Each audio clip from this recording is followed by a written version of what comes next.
الحمد لله الذي هدانا لهذا وما كنا لنهتدي لولا أن هدانا الله. الحمد لله حمدا كما ينبغي لجلال وجهك وعظيم سلطانك. أشهد أن لا إله إلا الله وحده لا شريك له وأشهد أن سيدنا وحبيبنا ومولانا محمد صلى الله على آله وأصحابه وأهل بيته أجمعين. আজকের এই blood donation আমাদের যে কর্মসূচি আমাদের মাঝে উপস্থিত আছেন আমাদের অভিভাবক বাংলাদেশের আমাদের মাননীয় রাষ্ট্রদূত জনাব নজরুল ইসলাম এবং অন্যান্য অতিথিবৃন্দ সাংবাদিকবৃন্দ এবং সম্মানিত উপস্থিতি। আমরা আল্লাহ সুবহানাহু ওয়া তাআলার নিকট শুকরিয়া আদায় করছি যে একটা ভালো কাজ আমরা করতে যাচ্ছি। আলহামদুলিল্লাহ, আপনার আমার রক্তের বিনিময়ে আরেকটা প্রাণ দাঁড়িয়ে যাবে। আপনারা দেখছেন দেশে অনেক সময় রক্তের জন্য মানুষ দৌড়ায়, ব্লাড নেওয়ার জন্য অনেক সমস্যায় পড়তে হয়। আলহামদুলিল্লাহ কাতার গভর্নমেন্টের সিস্টেম আল্লাহ সুবহানাহু ওয়া তাআলা তাদেরকে দীর্ঘজীবী করুক, তাদেরকে ভালো রাখুক, তাদের এই দেশকে আরো উন্নত করে দেয়। তাদের সিস্টেম হচ্ছে আপনি অসুস্থ হয়েছেন, ব্লাডের চিন্তা আপনার নয়, ব্লাডের চিন্তা সরকার করবে। আর সেই কারণে আমরা বিভিন্ন সময় রক্ত দিয়ে থাকি। আমরা ইতিপূর্বেও দিছি, আজকেও দিচ্ছি, ভবিষ্যতেও দিব ইনশাআল্লাহ। কারণ এই কল্যাণকর কাজ করেই হচ্ছে কোরআন সুন্নাহ পরিষদের কাজ। আল্লাহ রাসূল সাল্লাল্লাহু আলাইহি ওয়াসাল্লাম বলেছেন খায়রুন নাস মাইয়ানফাউন নাস, যে উত্তম তোমাদের মধ্যে সেই ব্যক্তি যে মানুষের উপকার করে। সুবহানাল্লাহ, এখানে নাস বলা হয়েছে, মুসলমান বলা হয়নি। হিন্দু, খ্রিস্টান, বৌদ্ধ যা আছে সকলেই মানুষ, সকলকে উপকার আমাদের করতে হবে। এই নয় যে আপনি আপনার ভাইকে করবেন, এই নয় আপনার প্রতিবেশীকে করবেন, এই নয় যে আপনি মুসলমানকে করবেন না। আল্লাহ রাসূল সাল্লাল্লাহু আলাইহি ওয়াসাল্লাম সকলকে এই সম্মান দিয়েছেন, এই সম্মানটুকু রাখতে হবে। আল্লাহ সুবহানাহু ওয়া তাআলা ওয়ালাকাদ কাররামনা বানি আদম, গোটা জাতি মানুষকে সকলকে সম্মানিত করে সৃষ্টি করছেন।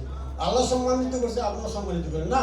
এই জন্য বাংলাদেশ কোরআন সুন্নাহ পরিষদ এখানে যারা আছে সকলকে আমরা উপকার করব, সকলকে উপকার করে আসছি। বিভিন্ন সময় বিভিন্ন মুসলিম আপনারা সাক্ষী কোরআন সুন্নাহ পরিষদ দাঁড়িয়েছে এই বিগত দিনগুলোতে যাদের চাকরি নাই, সমস্যা আছে, সমস্যা জর্জরিত, আমরা আমাদের ক্ষুদ্র চেষ্টায় আমরা তাদের পাশে দাঁড়িয়েছি, আরো দাঁড়াবো ইনশাআল্লাহ। ঠিক আছে তো?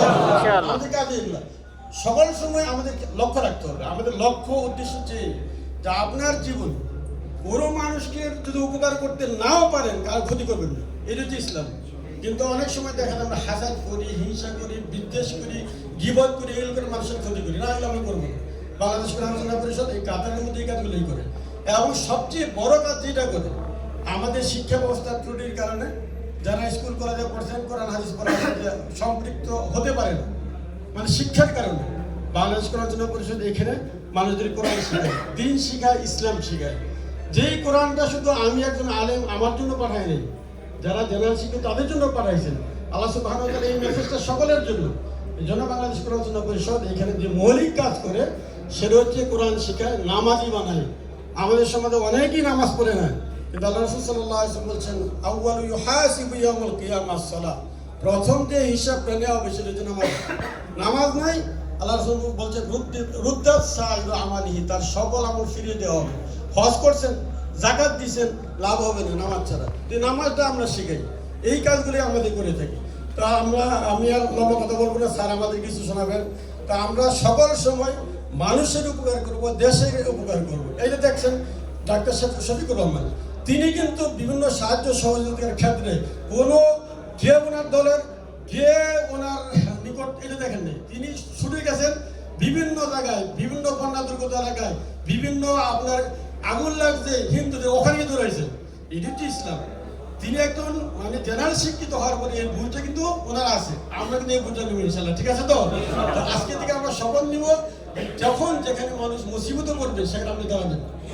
আলহামদুলিল্লাহ, আমি তো 1989 থেকে কাতারে, আমাদের স্যারের একটা গুণ আছে, এটা সামনে বলা ঠিক না তবু বলে বলছি, সেটা হচ্ছে তিনি যেখানেই যখন ডাকা হয় আলহামদুলিল্লাহ আমি নিজে দেখছি সেখানে উপস্থিত। এটাই তো কাজ, যে মানুষের উপকার করবেন, মানুষকে দেখবেন, মানুষের সাথে পরিচয় হবেন। কিন্তু না, ভিআইপি ধরে যদি আমরা না আসি, মানুষ না মিশি, তাহলে আমার দেশের কোনো উপকার হবে না। সেজন্য আমরা ওনার জন্য দোয়া করতেছি, আল্লাহ অনেক সুস্থ রাখুন, ভালো রাখুন, দীর্ঘায়ু দান করুন। সবশেষে আবারও স্যারকে ধন্যবাদ জানিয়ে আমার সংক্ষিপ্ত বক্তব্য শেষ করছি। আল্লাহ সুবহানাহু ওয়া তাআলা সকল সময় আমাদেরকে সঠিক কাজ করার তৌফিক দান করুন। ওয়া মা তাওফীক ইল্লা বিল্লাহ, আলাইহি তাওয়াক্কালতু ওয়া ইলাইহি উনীব।